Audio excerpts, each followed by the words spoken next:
Welcome to another episode of Managing Through Crisis, the series where we have Harvard Business School faculty sharing their insights about how leaders can manage in difficult times. Today, my guest is Willy Shih, Professor Willy Shih. He's an expert in supply chain, and supply chain is all of a sudden headline news again. It has been for quite some time. Willy, welcome. Well, thank you, Brian. I'm glad to join you here today. So you and I had a conversation just a couple of years ago that's going to probably sound a little bit similar to where we are today. And we actually launched this series when COVID was just starting to really pick up steam. And, we launched it because we knew people were looking for ideas and insights about how to manage in this new unexpected crisis that we had. I wish that 2 years later, we weren't having the same sort of conversation, but we are. The pandemic is still with us. And now we're seeing all this sort of ripple effect of things that have happened as a result of the pandemic. So I think people are going to really be interested in hearing what you have to say. And I'm going to start by focusing on a topic that is definitely headline news. 2 years ago, it was toilet paper. Today, it's baby formula. What's going on with baby formula? Well, Brian, I think there are a couple of things. First of all, obviously, we had this shutdown of the Abbott Nutrition plant in Michigan, which took out a significant percentage of the U.S. capacity for making baby formula, particularly some of the lower volume SKUs for children who had particular nutrition needs. Okay, and whenever you take out that much capacity in a market that was already stressed, then you have a supply shock, which is what we're going through right now. I think people, yeah, go ahead. And I would say the other thing is the infant formula supply chain was already stressed by the same kinds of problems that other products are facing: difficulty in getting transportation, difficulty in getting workforce, difficulty in getting warehouse space, difficulty in getting raw materials, right? So we were already in a situation where there have been so many disruptions across so many supply chains that then you have the shutdown and boom, it just propagates everywhere. So we've heard a lot about the shutdown. We're hearing now that they're going to be able to get back up online, Abbott is, but we're hearing it's going to take maybe weeks or months for that to find its way back into some level of normalcy within the system. Can you explain to our viewers why it takes so long once they start back up for this to sort of solve itself?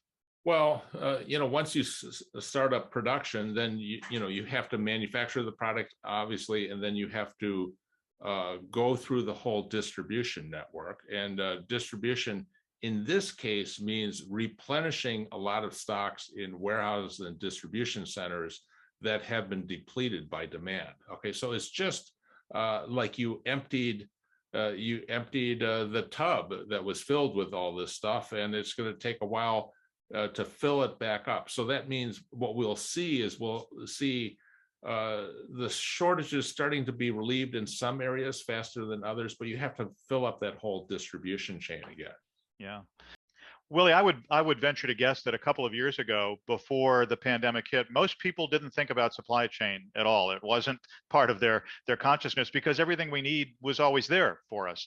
But I think everybody knows about supply chain now. And I'm wondering, do you think we've learned anything in the past couple of years about the vulnerability of the supply chain across pretty much all sectors? Well, Brian, I think we've learned a couple of things. One is how interconnected things are and how often things are interdependent. So, for example, the automakers learned this big time when they were caught with a chip shortage, and they had canceled their orders early on when their demand had fallen off a cliff, like in April, May of 2020. But when they went to reorder chips, they found out a lot of that manufacturing capacity way down in the supply chain had been picked up by somebody else. So now all of a sudden their lead times for them was much longer than they ever anticipated, right? So that first lesson was how sometimes way down in the supply chain, I may share a supplier with somebody that I didn't know. And the other thing I think we've learned is how this supply chains have been really optimized for economic efficiency. And that's not the same thing as resilience necessarily. So people maybe didn't carry as much inventory as would have been helpful to obviate some of these shortages. Okay, and a lot of that has been driven by cost, right? So maybe we didn't carry as much inventory. Oftentimes people didn't have as much slack capacity as they might like to have. Oftentimes we've also seen kind of concentration of production in relatively few centers. Meat packing was a great example of this early Yeah. in the pandemic, where we suddenly discovered that a lot of the meat packing capacity in this country had been consolidated into large slaughterhouses rather than a lot of small ones that were geographically distributed. And as a consequence of that, when one of them goes out, you remove a lot of capacity. That's sort of the same issue with the infant formula now, is like there aren't that many plants. They don't have a lot of slack capacity. You take out a chunk of that capacity and then you feel it very quickly. Yeah. So it's safe to say that maybe some of the assumptions that we've made in the past are going to change going forward. And I wonder if one of those things that might be impacted is the emphasis on the global supply chain. Do you think that we'll start to see some firms in the US sort of moving away from globalization and trying to concentrate more things, regionally close to where they are?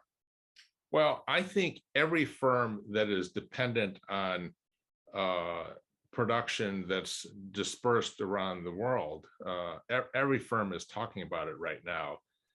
It's easier said than done, because a lot of the reasons we have dependencies on manufacturing in low-cost countries is because we're able to produce products for much less money, right? So when we move production, for example, from a high-cost country like the US to a low-cost country like China, the cost of the move was paid for by the savings. The cost of the move would be things like setting up a factory, training a workforce, moving your suppliers in, and things like that, right? And the cost savings paid for all of that. But and that works when you're going from a high-cost country to a low-cost country. When you're going from a low-cost country to a high-cost country, that doesn't work quite the same way, right? So then you're confronted with higher costs.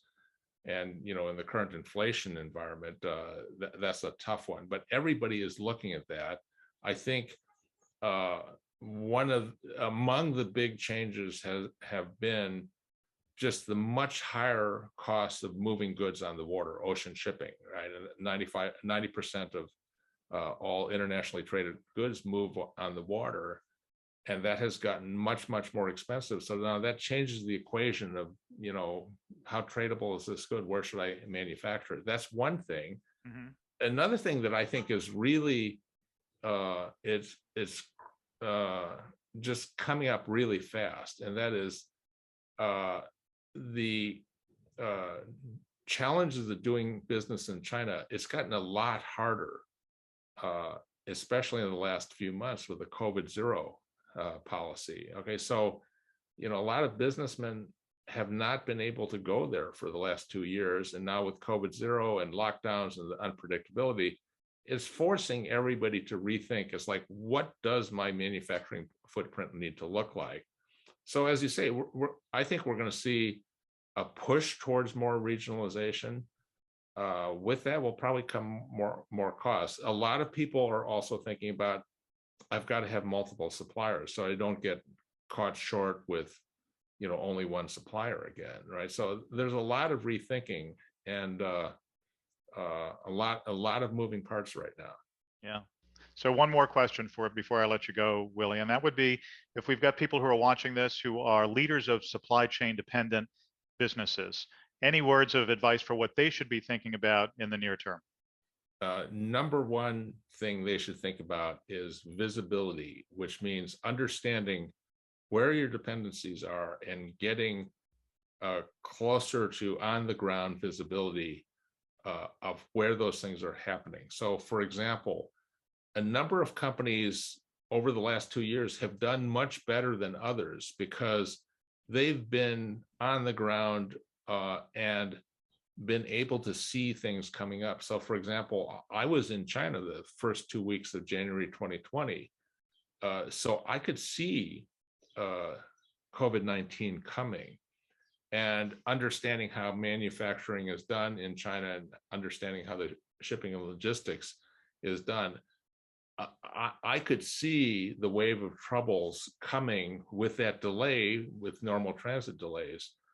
And so if you have kind of that visibility into what's happening on the ground, it'll give you a little more head start on adjusting to some of the disruptions that are coming. Okay, so I think visibility is really a key thing. I know it's really a struggle, especially for seaborne cargo, less so for airborne cargo, and a lot of startups are working to improve visibility, but that's the number one thing, really understanding where your goods are and how they move, and that will help you a lot more, because then when you see situations breaking on the ground, then you can understand how the whole system will react and what you should do. Professor Willy Shih, thanks so much for sharing your insights on managing through crisis. Thanks for having me.